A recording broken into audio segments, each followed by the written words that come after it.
It was confirmed today that the second leg of PSG against Borussia Dortmund in Paris will be held behind closed doors because of the spread of the coronavirus within Europe. Ali, we saw yesterday Juventus against Inter. We watched that match together, actually. It's weird. It is weird. It is weird. And we've talked about it, and we were talking about it while watching the game, is that... by the way, we're not diminishing the reasons why it's happening. We're talking about it just from a spectacle, from a footballing point of view. We understand why these decisions have to be made. Yes. Now, from the perspective of the players, when you get to this level, you have a certain routine, a certain set of things and circumstances that you expect when you show up at a game. And the bare minimum of that set of circumstances is a stadium that gives you feedback. You're a performer. At that level, you're performing in front of a crowd that you expect to give you something when you're doing something out on the field. That feeds your ego. That feeds your mentality. It's the energy that you require. And when it's not there, it is very difficult to then, in your mind, flip the switch and say, well, I have to create my own atmosphere. Yeah.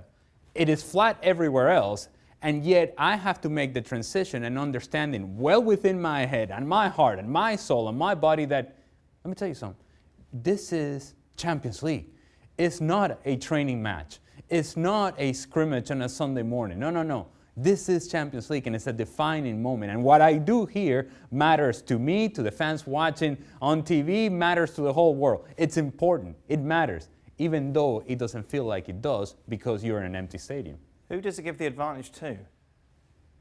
It depends on certain players may be like, hey, there's nobody here. I feel great. I feel confident. I feel good.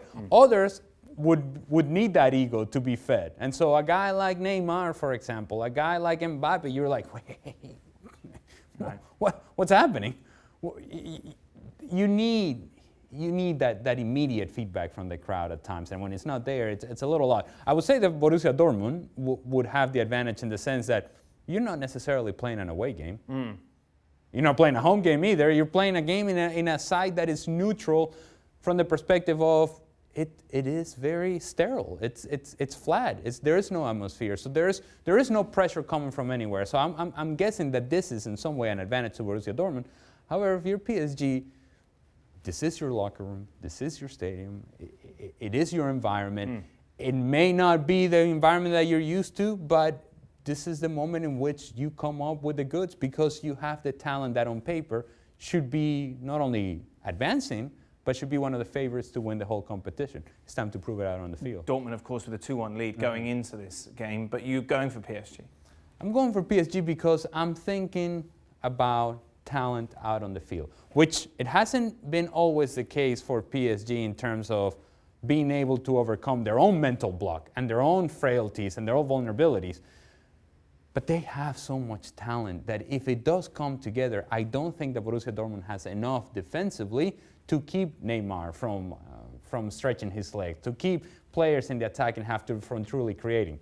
The issue for PSG is going to be whether they can get out of their own way. It hasn't always been the case for them, and it's actually been the stumbling block time and time again. But I do think that in this instance, PSG, Mbappe, big goal, big moment, and I think PSG advances. Well, thank you very much for watching ESPN on YouTube. For more sports highlights and analysis, be sure to download the ESPN app. And for live streaming, premium content, and let's not forget as well, ESPN FC 7 days a week. Subscribe to ESPN+.